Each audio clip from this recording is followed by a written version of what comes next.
we're really glad that you're here.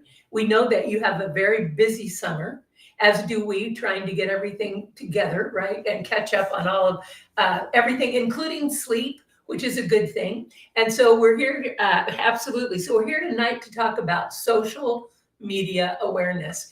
And of course, who's going to be talking about this are two people who are digitally challenged, but we do have Facebook accounts and we do understand how formerly known as Twitter works, and also Instagram and a few of those other things, and TikTok.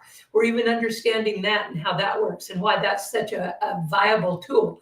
And we also are very in tune with how kids are feeling about social media and how almost addicted they are to it. And so we'll be sharing some things with you tonight from our vantage point, not only personally, but in the interactions we do with young people, whether they are kids from the ages of 8 or 9 on up to what we still consider kids at 28, 29. But anyway, so we'll give you our point of view on that and some things to think about. So Coach, do you want to say hello and anything to this group? Did you say MySpace? I'm still on MySpace. Is that around? I did not say MySpace. Did not say that. No, no, no. All I know is I'm old and I'm a caveman when it comes to digital. My email is an SBC Global. It's not as old as AOL, but it's old nonetheless. So we'll do the best we can on this. Also, I'd like to say we do a lot as far as our businesses go. We have multiple businesses, so we do a lot with social media there. I'm not saying we do it good. So if I come from that perspective sometimes versus the youth perspective, I'll apologize up front. Before we even get started, right? Totally understand that. But social media is real. I mean, it's out there and it matters to people. And so that's why we want to talk about it. And sometimes it can be absolutely amazingly wonderful, and other times not so much. So anyway, Robert, we're up for your first question. All right. The first question is: What is social? Why is social media awareness important for youth? Oh, You're on mute or something, Grandma. I'm not. Oh, I couldn't hear you when you were talking. I heard that time. Oh, okay. So Robert, I didn't hear your question. I only heard the last 3 words. Oh, okay, yeah. The question is: Why is social media awareness important for youth? So I think it's important because, for me, I can remember as a kid getting letters in the mail, right? And things by mail. And that was a way to communicate. And certainly we did not have emails or text on phones or any of that kind of stuff. We just had to wait for letters to arrive. And so that was a way of communicating. Well, now communication is much, much quicker, obviously, with social media, and you can share with a whole lot more people at one time. And so I think that it's a fact of life for kids. I don't think that it's something that young people, maybe people my age, can say, I'm not going to do Facebook, I'm not going to do this, I'm not going to do that. But I don't know that that's reality for young people. And because I don't think that's reality, I think they need to be savvy about how they work on social media and understand that social media things stay forever. And so I would just think that that's important for them to understand that. And we were having a conversation this past week, and about 30 years ago, the thing that was the outrageous thing to do, right, was for girls to go and lift up their tops and expose themselves on spring break weekends. Well, if you were to do that and you did that on social media, it would be there for life. And at some point in your life, you might not want it to be available. So I just think that it's important for kids to understand that it could stay forever, and that it's going to be a valuable and also maybe a harmful point of your life. So that's why I think it's important for young people. So, Coach, Didn't know we were going X-rated. I know. Well, I don't just blush an much example. with my red shirt. I'm blushing. My mother is Well, has I a have on a red shirt, so power. you can't tell. Yeah, I mean, look, let's call it like it is, right? It's a tool. It's no more than that. It's no less than that. And so, as we know, it's it's people who kill people. It's not guns. Guns are a tool, and guns that if you're out off grid, you may have to, use that to be able to feed your family, right? Now, I'm sure I'll get hate mail and everything else for even mentioning that, but that is the fact of the matter that it's a tool.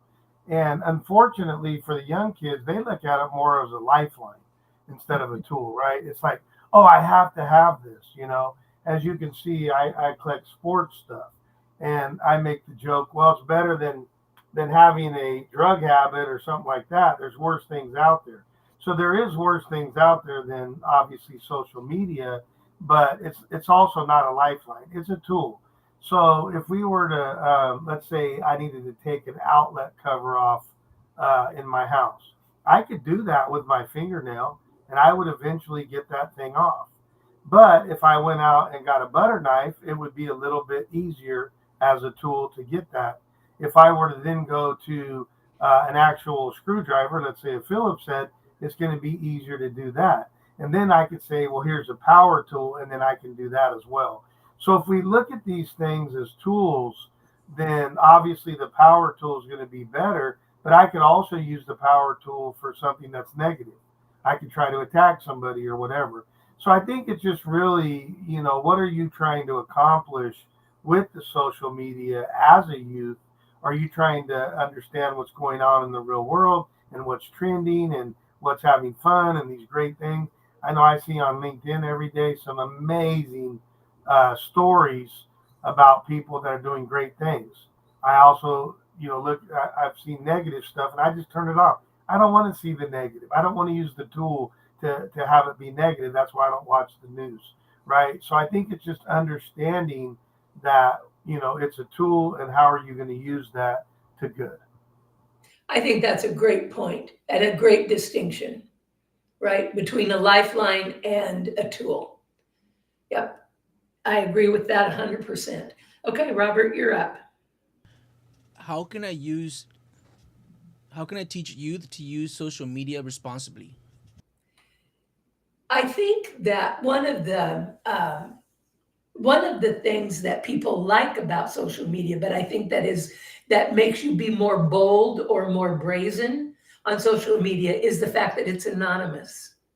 And so I think one of the things that would be important to teach young people is to say to them, look, if this person or this group of people were standing right here in front of you and you could see them and they could see you, what would you share about your life? What would you post? What pictures might you want them to see? Because everybody has that option once you put it out there. And I've heard people say, oh, well, I've made my account private. Well, it's not so private that it doesn't get hacked from time to time, right? So I think that instead of looking at it as a way to be anonymous, I think it's a way to look at it as you are really interacting with a group of 20 people that you may or may not know. And what is it that you want them to know about you? So that's what I would say about responsibility. How about you, Coach? Yeah, I mean, again, I go back to the tool. Are you using it as a tool? And that's what it is. It's not an absolute, right? And that's what I think we do is we take tools to extremes, or we take them to negatives. And I think that that's not being responsible, right? I think also, are you using it for personal usage or business usage? I think that matters. Either direction, we still want to use the tool responsibly, right? So if I'm out, in my business spamming every 5 seconds, I got another post, another post, another post, another post. People are going to block me, right? Because that's too much.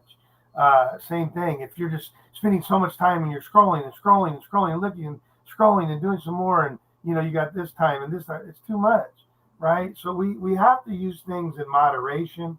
We have to understand that we use tools for positive situations, not for negative, so on and so forth. And I always say too, you know, never get too high, never get too low on comments, right?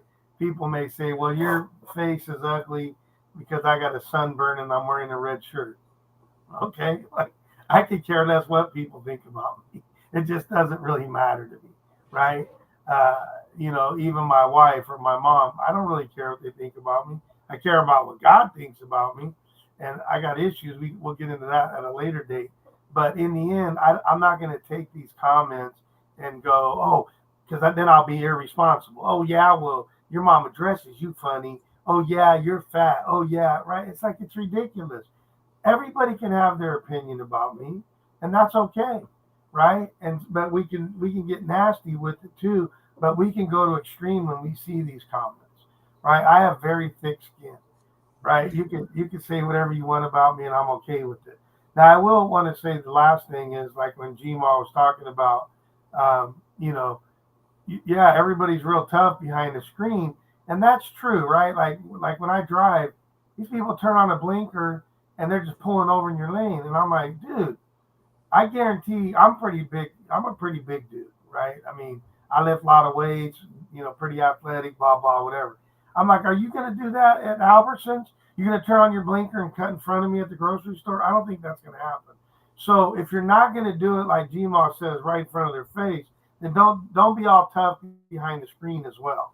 Be responsible no matter what. And by the way, for people out there, blinkers does not mean you get to just come over. That just means that you're signaling that if it's safe, then you could come over.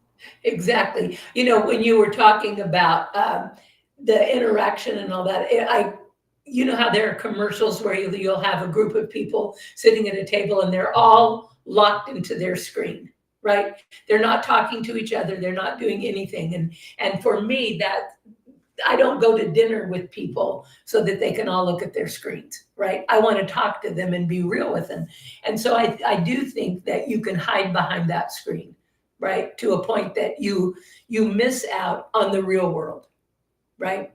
So yeah, I think that you need to know how to benefit from social media and to benefit others. Yeah, I think it's great. If that's where you learn to have a voice because you're behind the screen, great. But don't take it, to a certain point where you're being nasty or ugly. It's just, life's tough enough if we're all on our best behavior. So why would anybody need to be on their worst behavior? Absolutely. Okay, Robert. All right, the next question is, what are the risks of oversharing on social media? I think that it can come back and haunt you for the rest of your life, right? I've seen pictures on, uh, I've had people who have Facebook accounts who'll say, oh, we posted something on Facebook. Why don't you go look? And I will look and I think, why did you post that? Oh my gosh, right? You didn't do yourself a favor with that.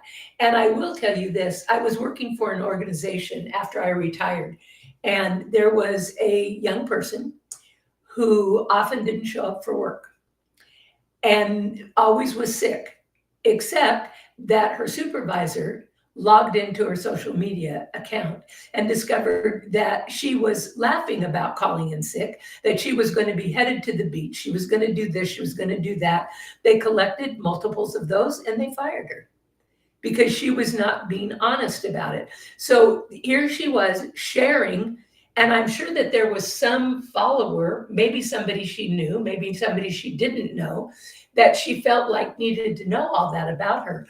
But it certainly backfired on her. And although that's been several years ago, I can tell you that I will never forget that. I thought, whoa, okay. It really can come home to roost. So I think that there are risks in that. And I think that there are risks um, in the overshare, but I also think that there's risk in you spreading something.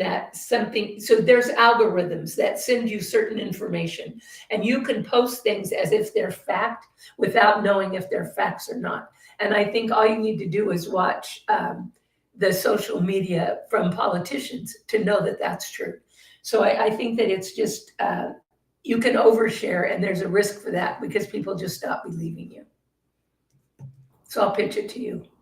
Well, I think when you throw the word over in front of anything, in most cases, it's going to be bad, right? That's why we want moderation. So you don't want to overdo anything. So a little bit of sun helps you with your vitamin D, and it's great, and so on and so forth. A lot of sun will burn your skin, and over time you'll get skin cancer, right? Same thing with social media, with wrist, right? If you overshare, that's probably not a good thing. Now there are a few certain things that you can do, but even if you overgive, right? So Gma and I have a very giving heart. We're giving our time right now. We give money to certain organizations. We're givers. But even at that, if we're just over giving all the time and we're not replenishing ourselves, then that's not going to be any good eventually, because we're going to wear ourselves down and then we can't share. Or when they talk about the old saying of, the golden goose who does one golden egg a day, and then the greedy people over. If I can, cut them open, then I could grab more golden eggs all at once. And it's like, no, you just killed the goose, fool. Like that, now you get zero. So I think anytime that you put over in front of something, even if it seemingly is good, it's probably going to be not such a good thing. I think we need to do things in moderation. I'm not a drinker, but if you're a drinker, you need to do that in moderation. I'm not a big this, that, or whatever. You fill in the blank, ... But if we go overboard with it over again, that word, the risks are monumental. And so I think we need to just think about moderation, especially when it comes to social media. You got cyber stalking, you got, even policies where they're going to run you off. Grandma Gma said it earlier. You've got a digital footprint that's forever.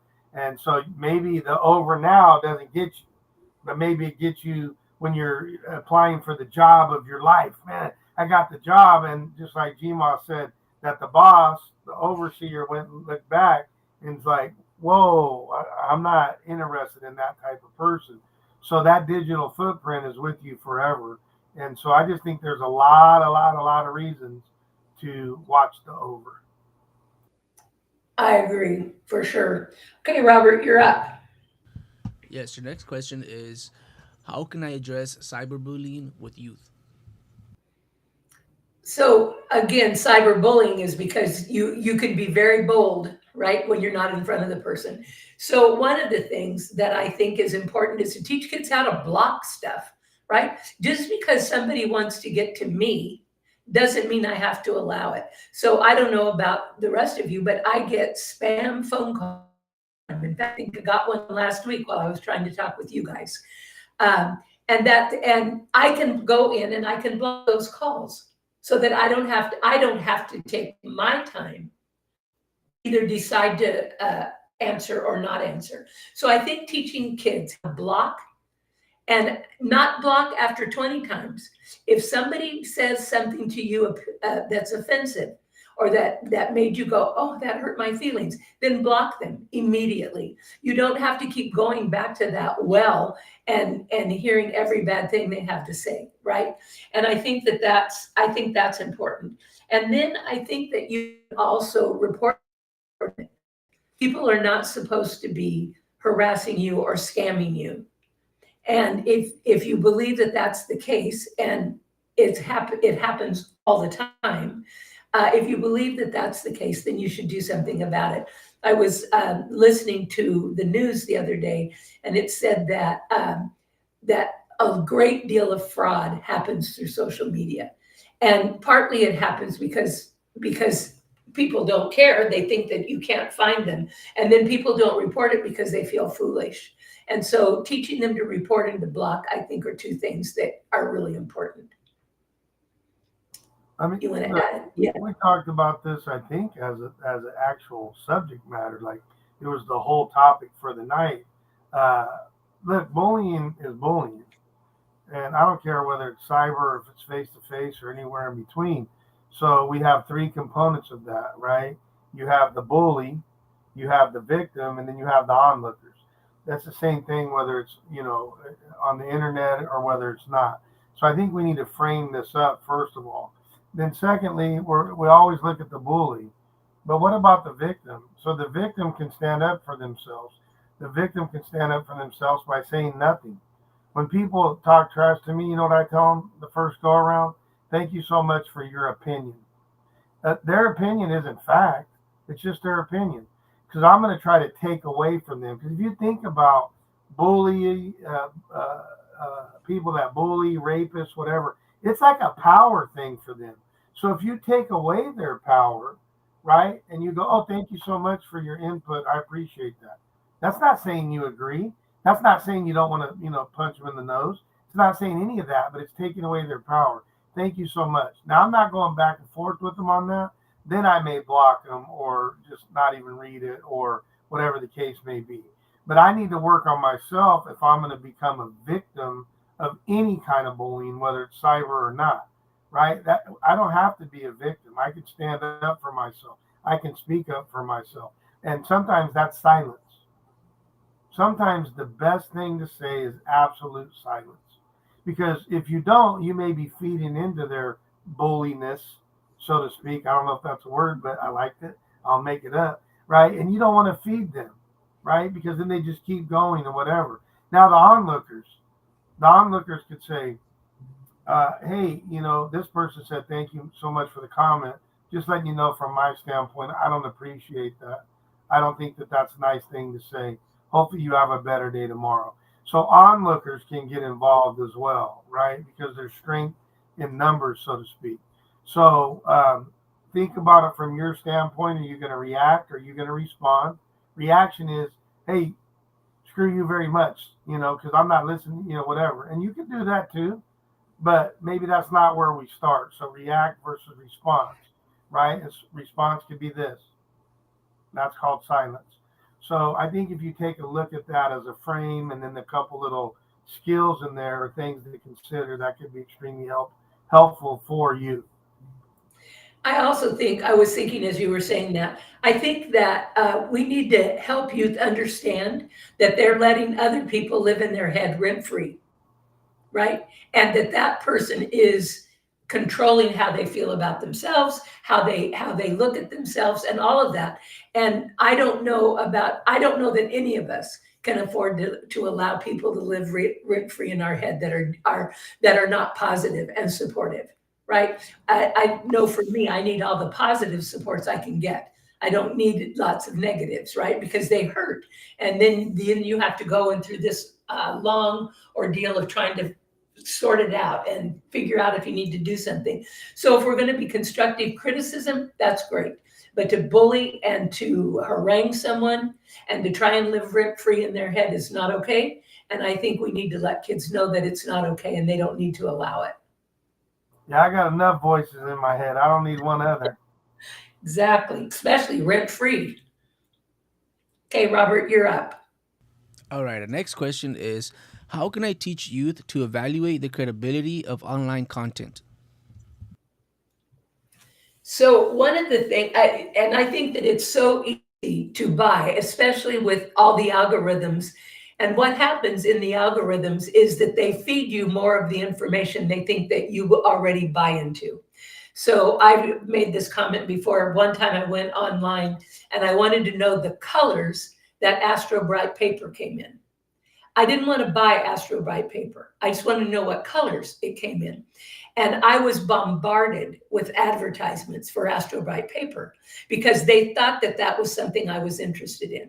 So if I go online and I look up different things, or I go to a Facebook or a social media account and I look for something in particular, I'm part of that algorithm and I'm going to get more invitations from people who think they're appealing to what I'm interested in. And so I think that it's important to learn to evaluate that, right? Are you just looking because you're curious? So one of the things that I've done is I'll go to ChatGPT and I'll ask a question if I have one. And what does this mean, or how does that work?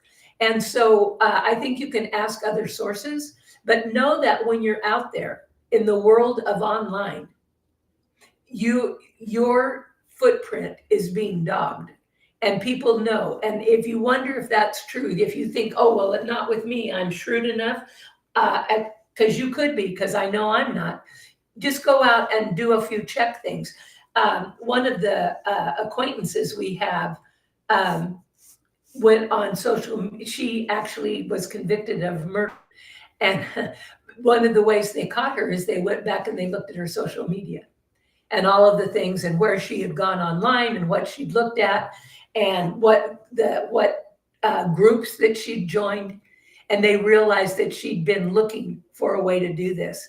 And so just know that you can look and find good things, but you can also look and find bad things, and the algorithm doesn't care. It's just going to track you. So what do you have to say, Brett? Well, I mean, let's think about it. Credibility is built over time, right? And so whether that's, human interaction, if I go to grandma 10 times and she helps me 5 of the 10, that's not great credibility, right? I want her to be up in the 8, 9, 10 range, then I would be able to listen to her, right? So GMA has a lot of great things to say. Because I'm older now, I don't get stumped a lot. But when I do, I'm able to call her because I know that her credibility is way up here. She's super smart. She's super caring. She's super red. She's all of these things. So credibility is huge, right?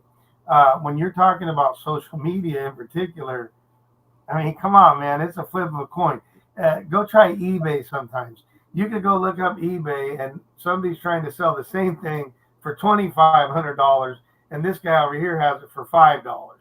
That's a problem, right? Somebody is not correct. Probably the $2,500 one because they're a scammer, right? So when you go and you look and you say, okay, what's the sold listing? You're probably going to get 3 or 4 people where it's going to be a range from $5 to $20, but there's probably not going to be a $2,500 one. If there is, I'm telling you right now, that's a scammer who had their buddy bid on that. And then the next one they put it on, and they're like, but look, you can have this one for $1,900 and it's not worth, $4. So I think that, when you look at some of the news sites or social media, some are going to be more credible than others. There's other websites out there. You can go to, factcheck.org, right? And that's going to help you. I thought ChatGPT was 100% right of the time, 100% of the time, 100% right. No, we know that's not the case, right? And so not everybody's going to be 100% of the time. Because why? Because people's perception is their reality.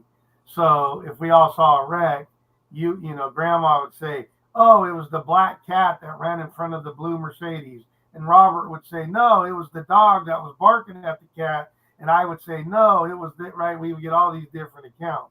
So even if they're not credible, sometimes they're it's like they're trying to be not credible. It's just their perception, and their perception is their reality, but it doesn't mean that it's real, right? And so I think we need to take that into consideration and say, oh, well, they were wrong that one time. I'm never going to look at that site again. They're wrong. No, right? That was their perception at the time. I know there's a lot of people with, different investments or whatever that they didn't believe in, and then they got more information and now they do believe in it, right? So I think that we have to take a look at the big picture and say these sites are, 99% of the time accurate. So I'm going to try to stick to those sites. And then I'm going to back it up with ChatGPT. I know for me, anytime I call my dentist and they tell me something, I don't believe them at all, right? People say trust and then verify. I don't trust anybody, and then I'm going to verify. So I'll call back the same dentist and get some, a different receptionist, and they'll tell me something different. Now I'm at odds because, Jill's saying red shirt on Monday, Billy's saying blue shirt on Tuesday, and I'm like, oh, what am I going to do now? And so I'll figure out how do I break that tie. Maybe that's when I ask ChatGPT or call GMA or Robert or whatever the case may be. So I think that we're always trying to test, not guess. And when we find somebody that's credible, stick with them. Absolutely. And I do like the fact checking tools, right? And just be aware that if you're listening to somebody talk after somebody famous has spoken and they're trying to spin the conversation, it's a spin, right? If you heard it yourself, you know what you heard. And so to trust yourself, I think is important. You so Robert, like when you talk, because you're famous, and I say something afterwards, I'll try to spin it. Is that what you're saying? No, I don't think so. I'm not that famous. So Robert, who do we have on tonight? I did a count right now. We have a total of 16 viewers. And we're live on TikTok and Facebook and then YouTube and also Twitch. All right. Well, I welcome. told We're I glad told you you're you all were here. famous, Gma. You got Well, 16 right. fans. All right. For sure. Okay, so let's move on with the next question, Robert. All right. The next question is, what strategies promote healthy social media habits? I think it's important to put time frames around it, right? I think that you can get hooked because I know that I can get hooked on anything, right? Maybe it's watching. They don't run these TV shows back to back, right? They run them all day long about the same characters over and over. Well, they are throwing that all at you, and you get addicted, and so you're going to stay and watch all day. And I think that can happen on social media. I also think that it's important that it doesn't become the first and the last thing that you do in the day. I think it's important that you, when you get up, that you do other things, that you move around, that you check out your surroundings, maybe that you read something, right? But that you do something. And I think it's important at the end of the day that you're not ending with social media. So I think that it's important for it, if you're going to go through it, it should be routine, but it should also not be so intense for you that you have to do it, and you have to do it the first thing you get up, and you have to do it at your break, and you have to do it at lunch, and you have to do it at your afternoon break, right? That you just have to do it. And I think that one of the things is this. Um, I think that it was a very clever ruse to call the people on Facebook your friends. If you don't know them, they're not your friends, right? They might be an online acquaintance, and they might be a real acquaintance if you know them. And maybe it's a friend. A friend is someone you spend time with when you don't have to, whose company you enjoy. And so if you feel like that this whole world of your followers, I've heard people say, "Oh, I have 490 followers." Right? I have 490 friends, and I think I doubt that. Right? I doubt that for most of us. So I think that it's important to help people understand that the people that follow you have an interest perhaps in the same things you have an interest in, but that doesn't mean that you're going to go hang out on the weekend. So I would just encourage them to set those time limits and to be really intentional about what you go to, where you go, and what you spend your time on. So I'll pitch Yeah, that. yeah, I agree. I think it's time ranges, right? Because you don't want them to be absolute to where you say, oh, it's only 5 minutes, and you happen to be getting on something that's amazing for your life that would be great learning lessons. So, if you're saying 5 minutes here, 5 minutes, maybe it's a range from 5 to 10 minutes. And if it's something that's not that good for the day, it's 5 minutes and you're off. If it's something that's really good that can be life changing, then you might want to spend the 10 minutes on it. So I like that with time ranges, not absolutes. The other thing is that, like for me, I check it in the morning. I have my morning routine. I'll check it like around lunch, and then I don't even usually check it at night because I'm like, whatever, it'll wait till the morning. But I think that you want to have ranges of that too. If I did happen to check it at night, great, right? But that's not my normal MO. That's not usually, what I want to be able to do with that. I think the other thing too is that you don't get just so focused and locked in on one thing, right? Look at it like a buffet of platforms potentially, a buffet of the activities. It could be sports, it could be volunteering, it could be arts, it could be different things of that nature, which will help you to be an eclectic, which should be able to help you for the bigger picture. I know Gma and I talk about what we call professor practitioner, and we talk about we have to teach people compliance, then we have to teach them competency, but the big one that we like to do is capacity, because you can take capacity anywhere you want to go, right? Reverse engineering, beginning with in mind, how to problem solve, how to critically think, how to do all these things. Whether you're the bean slinger at Taco Bell, you're putting those things together real fast, or whether you become the president of the United States, those things are going to help you regardless of what it is that you do. Absolutely. Absolutely. Okay, Robert, you're up. All right, the next question is, how can I teach youth to manage their digital footprint? I think we already touched on part of that, right? And I think that it's helpful for them to understand that it's permanent. And I was thinking about this. I have a nephew who is now, as an adult, he is a stockbroker, right? And yet, when you look at some of his pictures when he was 18, 22, 26, you would not think he could be a stockbroker, right? Because he was a kid. And he, it wasn't that he did anything awful, it's that he just was not always in the stockbroker look, right? And so people can go back and look at that. And so I think people, maybe if you let kids look at pictures, even of yourself, right, as you progressed over time and say, now these were not posted anywhere. So they're in a private collection. But what if all of these were online? Would I be happy to show all of these pictures of me so that everybody could see them anytime they wanted? And I think that sometimes, I think that there's a lot of impermanence in this world. Things are not permanent.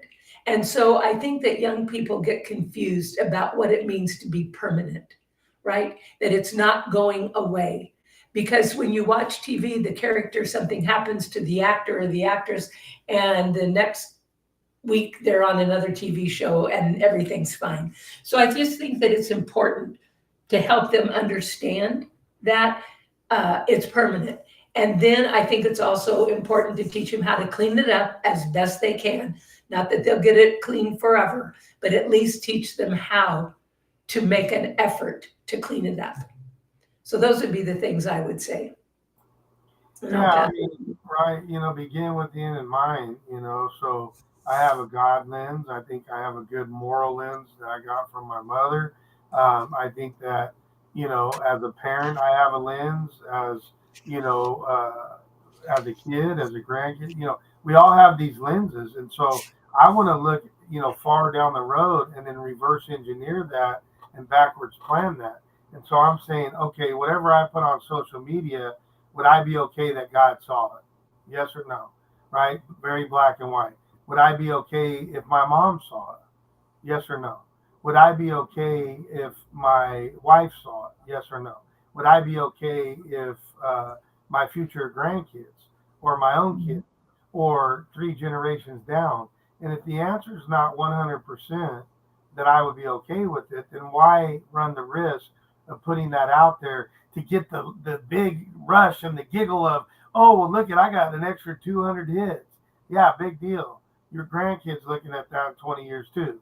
And those 200 hits or 2,000 hits or even 2 million hits, is it really worth it? And to me, the answer is no. So I think that to manage it, you want to begin with the end in mind and not do things in the now. That would be something that any of those people in their own lens would, where it would be like, man, I shouldn't have done that, or I don't feel right about it, or I don't feel good about it, right? If it's 50-50, I say err on the side of caution. If it's 90-10 that this is going to be great, do it, right? If it's 10-90 the other way, don't do it. It just doesn't make sense to do that. So I think that you definitely need to be aware of how to manage. And I think that you need to understand, like Gmod's been saying, this is permanent, people. This doesn't go away, right? If I threw a balloon when I was 5 and I threw it at, whatever, my brother or something, and it gave him a bruise, that's going to go away. But this other stuff is not. For sure. For sure. Okay, Robert, you're up. Our next question is, what are the potential mental health effects of social media use? So I certainly think with social media, there can be a euphoria if everything comes up roses, right? And that that is a good feeling. The thing of it is, how are you going to keep that generated, right? So a lot of times we're looking for our new euphoria, and so that could be a positive thing.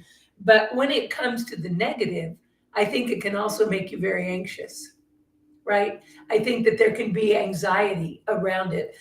Maybe it's caused by a comment people made, or the fact that nobody made a comment at all, right? So you could interpret that in any direction. And I think that when you do that, and you let social media live inside your head, then that's going to, and if it's negative, it's going to hurt your self-esteem. It's going to deplete who you are, not reinforce the good qualities about you.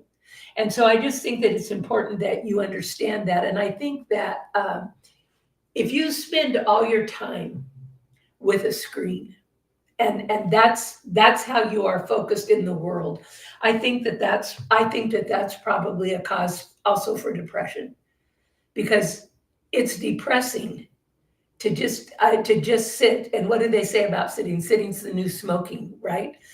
It's a lot. And I see people walking, right, on social media, and they'll just almost walk into you. And I see little children with with mom's phone in the store so that they'll behave themselves. So you just have to be sure how you use it, that it's an intentional thing, but you need to be watching. And Brett always says, reading somebody's caption, right? What are you seeing in that person? And I'll let him talk more about that. But I think that that's an important um, lens to look through. So I'll let you elaborate on that. Yeah, so I call it Captain Caption. And so if you think about the caption in a comic book, it's tied to their brain, and then they say whatever the words are. So we have a thing that we call Captain Caption, and we also call it the wonderful WIIFM, which stands for What's in It for Me, or in this case, What's in It for You. And so we underline the FM, we bold it, we highlight it, and we say, let's tune into the FM dial of your radio station, right? And so I'm not the big guy on mental, emotional, I'm not going to allow others' inputs to me really going to affect my brain mentally, otherwise, whether it's bad or good. I'm never going to get too high on somebody that says something nice. I'm never going to get too low if they say something that's not nice. So I'm not that guy, right? Like, I'm just going to try to stay in the range of where I'm at. But it's a real thing, right? In the investment world, we call that, same thing. It's fear of missing out, right? When this stock is rising, everybody needs to get in because we're afraid we're going to miss out. Well, that's what we do as well in our mental health, so to speak, with social media. Well, if I don't do this, I'm going to miss out. Probably not, right? I mean, just like the stock market, it goes up and then it comes back down, right? It goes up and down. It's more of like a teeter-totter situation. And we used to have a book back in the day. It was read, all young kids read it, and it was the little train that was going up the mountain. I think I can, I think I can, I think I can. I thought we should change it to, I know I will, I know I will, I know I will, but whatever, I didn't write the book. But if you think you can or you think you can't, you're right either direction, right? The mind is powerful. The subconscious is way more powerful than the conscious. So when you ask a question, let's say you want whatever, ABC, whatever your ... is, when you ask the question how to get that, your subconscious is going to work on that already. You say, hey, I want $1 million. How do I get to $1 million? Your subconscious starts to go to work, right? I can't explain it, just like I can't explain gravity. It's just facts. It is what it is, right? If you ask the right questions, your subconscious will go to work on it. Then you get your conscious going. Then you get other people's consciousness going to help you to be able to achieve that goal. And that becomes extremely powerful. So your self-talk is your self-talk. Now, for me, I don't mind trash talking myself. I get motivated by people telling me that I can't. Even if I didn't want to do it, I'm like, really? Okay. I'm going to show you that I can do it, because I don't like people telling me that I can't do stuff. So I'm going to show you if I don't want to do it just to prove you wrong. But that's not everybody. Some people, if you say something negative to them, they go into the tank. And we talk about over here in our businesses, we say, hey, listen, if you only want to hear just the positive all the time, you're not in the right spot, because we're going to tell you the criticisms, not to be nasty, but to let you know what the criticisms are so that you can decide whether you agree with them and or you're going to do something about those things. Just because you agree with them, there's plenty of things my wife tells me all the time, and I'm like, I agree with you and I'm not changing it. A lot of times we think, oh, I got to change it because somebody told me it was wrong. Nah, I'm like, there's a lot of things that I do wrong. I'm like, that's fine. I'm not spending the energy to change it right now. Maybe in a year, maybe in a day, maybe in whatever the case may be. But FOMO is a big deal, and we just have to watch it. You're probably not missing as much as you think. Absolutely. And I think that you can post anything on social media. You can post that you were earned $50 million, right? You can post anything you want. It doesn't make it true. But if somebody reads that and starts to follow you, and they think that all these great things that you're saying about you are true, then they can start feeling bad about themselves, right? Well, I didn't accomplish that much. So yeah, I think I like that, beginning with the end in mind. What is it you want in the end? And that way, it will be less likely to come back and haunt you. Yeah, and if you don't mind, I'd like to go a rant on that. So I'm working with a young kid right now. He's 20 years old. And I said, do you believe all that stuff on YouTube that, these guys got Lambos and all that? I said, dude, that's the biggest bunch of bull ever. Anybody that's selling you that you're going to get to $1 million by pressing the button or just doing these little simple things, that's called a lie, right? And so we need to be very careful, especially on social media. I can make anything look great on social media, but that doesn't mean that it's the truth, just like GMA said. So if it's too good to be true, it's too good to be true. You have to work hard if you want to be a millionaire. You have to work hard to be a professional athlete. You have to work hard. And I'm not talking about kind of hard. I'm talking extremely hard. You don't have to do much to be average. But to be great, you got to do a lot of great stuff. And you got to work at it. And over a long period of time.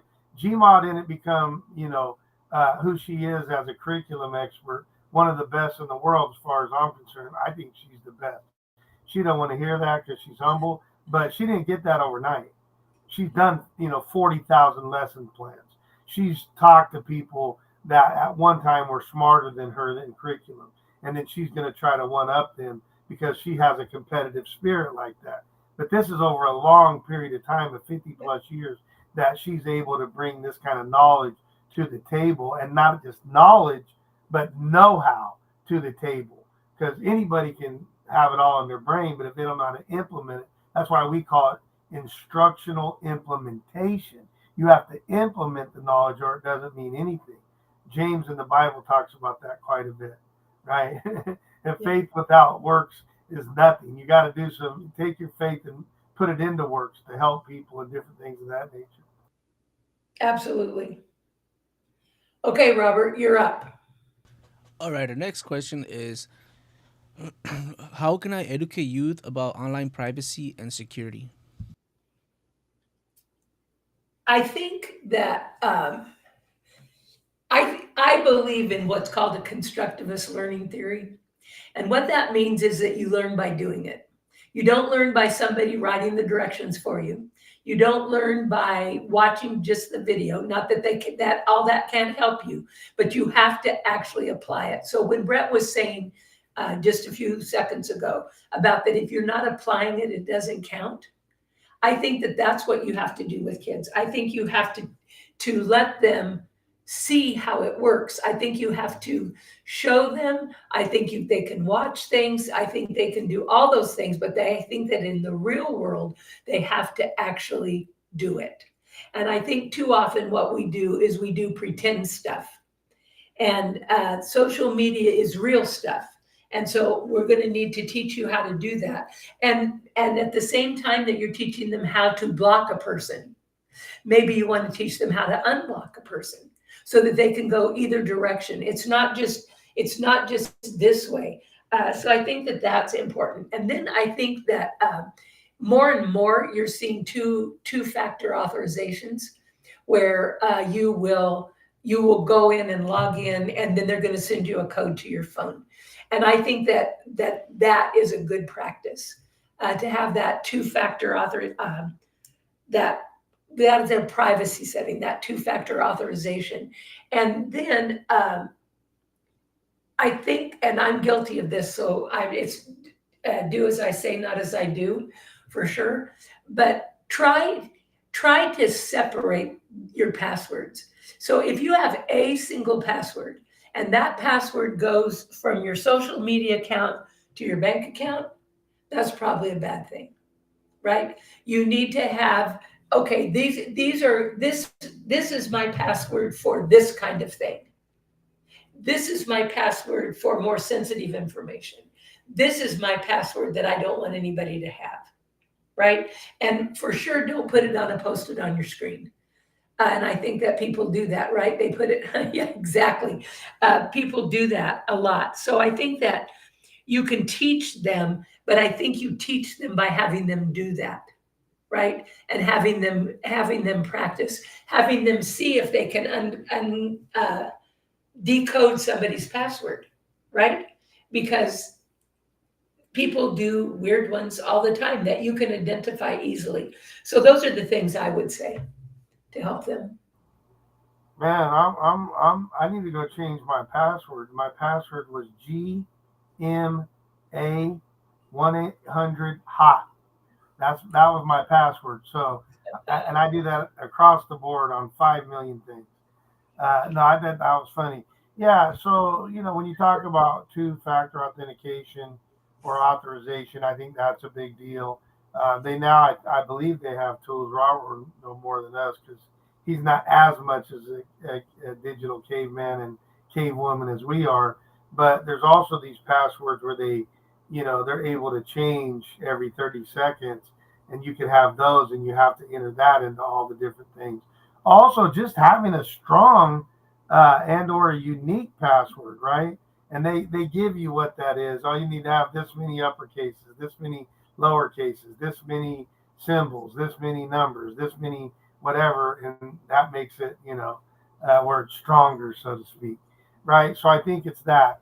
Again, like Gma said, you can have your private profiles and your restricted sharing and whatever, but some people get hacked, right? So is it really private? Is it really restricted sharing? I don't know, maybe. But the big one that I think that's out there, and I'm not sure if they call it like phishing or phishing, but the way it's spelled is like PHISHING scams. And Fishing. yeah, I mean, whatever that word is, you could tell me 20 times and I'd still not get it right. And like objective and subjective, I just can't get it right. Not just the spelling, but the understanding of it.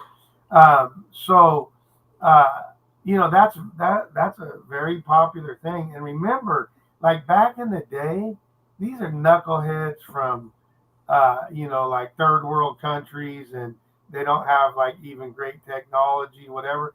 No, this is white collar work now because they know that the money is just amazing on how they can scam you, right? And whether that's a phone call, whether it's a link, whether it's whatever.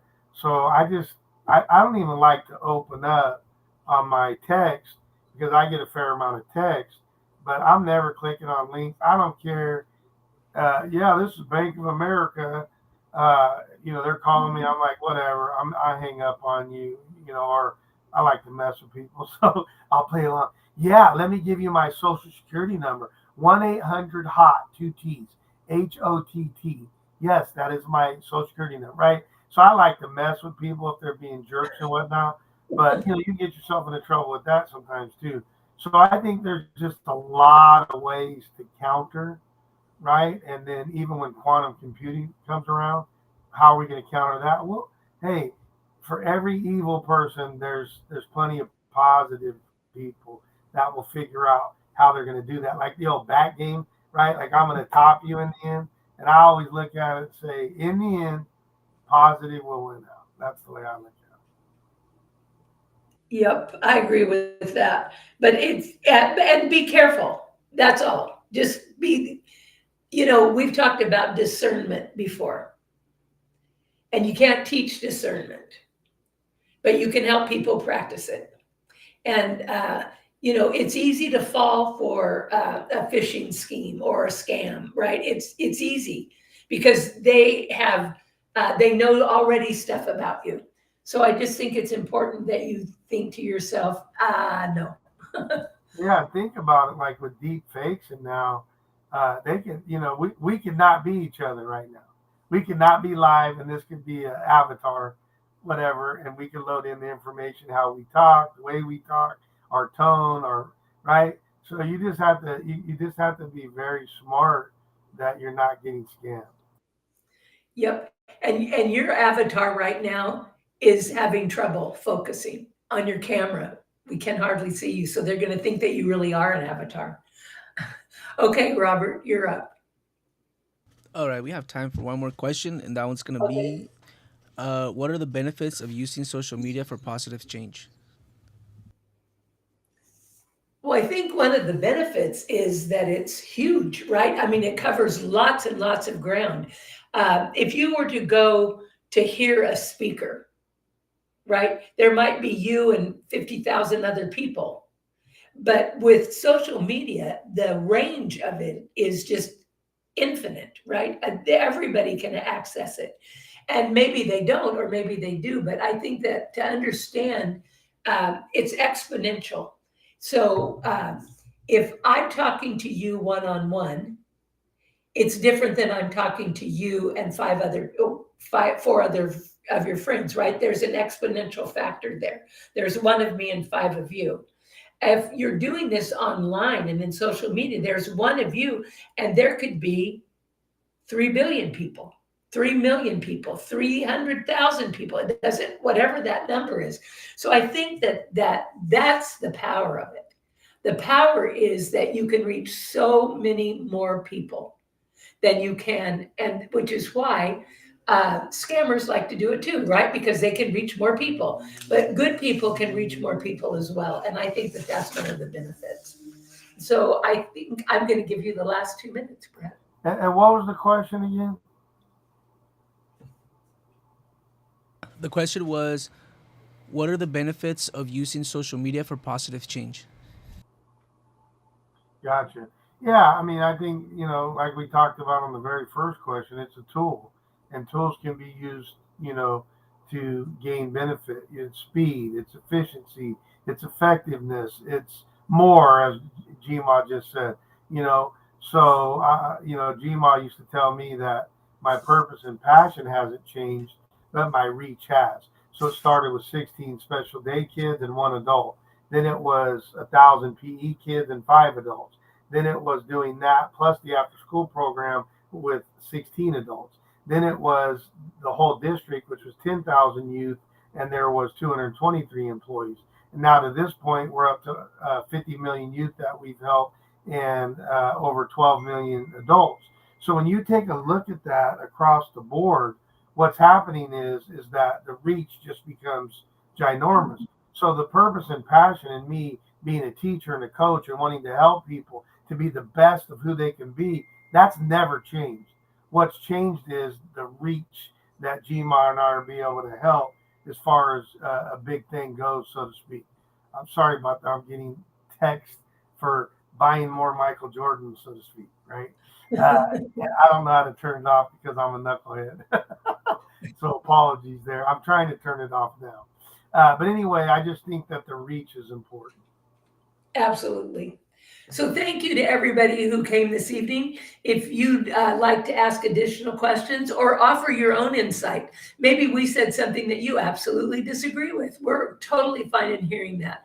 And you can let us know. You can do that in chat. But again, thank you for your time. We appreciate it.